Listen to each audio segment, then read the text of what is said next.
framing mereka salah besar.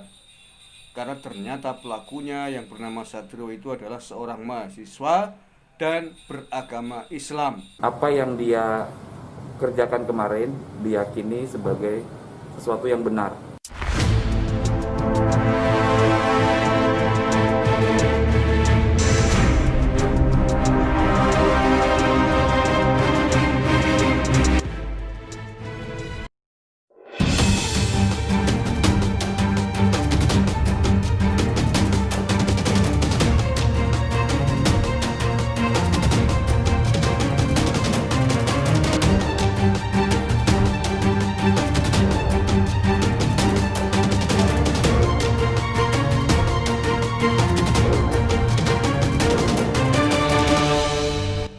Assalamualaikum warahmatullahi wabarakatuh. Saudara-saudaraku sebangsa setanah air, pelaku pencoretan musola atau masjid di Tangerang sudah berhasil dibekuk oleh polisi.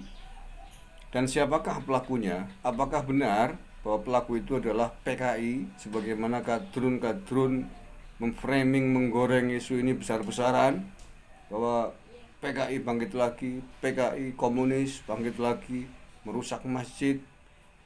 Mari kita jihad melawan PKI, jihad melawan komunis. Itu kadrun goreng kayak gitu di media sosial, disebar-sebarkan. Nah, ternyata bahwa tuduhan framing gorengan mereka tidak benar. Framing mereka salah besar. Karena ternyata pelakunya yang bernama Satrio itu adalah seorang mahasiswa dan beragama Islam. Dan dia mengaku mempelajari Islam melalui YouTube. Dia mengaku apa yang dilakukannya itu adalah sebuah kebenaran agama sebagaimana ia pelajari dari YouTube yang ditontonnya. Seorang mahasiswa di sebuah perguruan tinggi swasta di Jakarta. Ini pelajaran yang sangat mahal, berharga bagi kita semua. Beberapa waktu yang lalu saya sudah ngomong bahwa yang namanya ekstremisme, radikalisme, kekerasan termasuk di tempat ibadah itu bisa dilakukan oleh kelompok ekstrim berdasarkan agama atau ekstrim kanan, tidak hanya ekstrim kiri. Dua-duanya bisa melakukan. Ekstrim kiri komunisme bisa melakukan itu, ekstrim kanan berdasarkan agama, pemahaman agama yang salah juga bisa melakukan itu. Bahkan lebih dari itu, bahkan bisa ngebom masjid. Tidak hanya mencoret masjid, tapi juga mengebom masjid, membunuh orang yang sedang beribadah di masjid. Itu radikalisme agama yang sangat berbahaya. Jadi jangan kemudian semuanya kalau ada yang merusak masjid, melukai orang di masjid langsung PKI komunis. Jangan melupakan fakta yang melawan itu justru akhir-akhir ini sering adalah kelompok radikalisme atas nama agama, ekstrim kanan. Tidak bisa dibantah itu. Anda bisa mencari sendiri, melacak jejak radikalisme di Indonesia ini.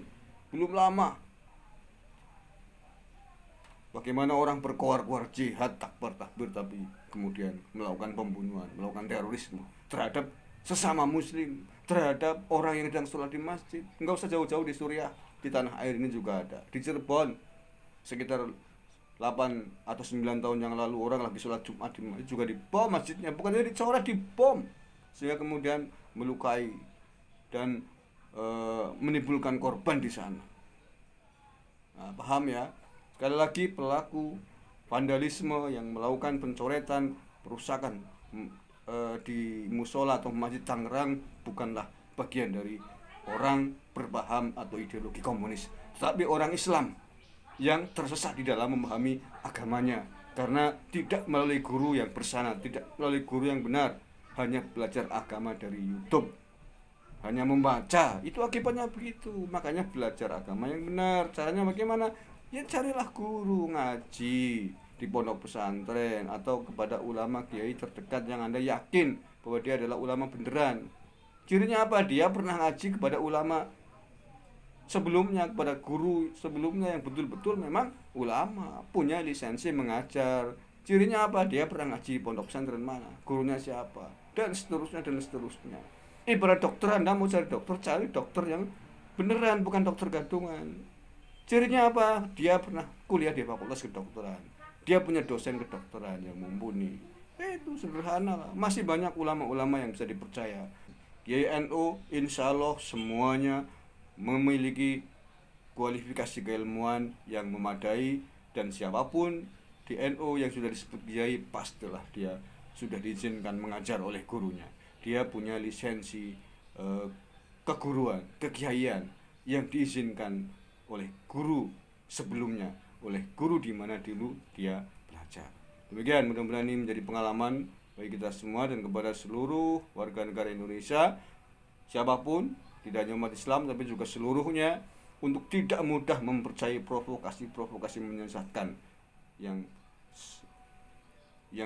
sering-sering digoreng oleh orang-orang tidak bertanggung jawab atas nama sara, atas nama agama, atas nama isu komunisme dan lain sebagainya.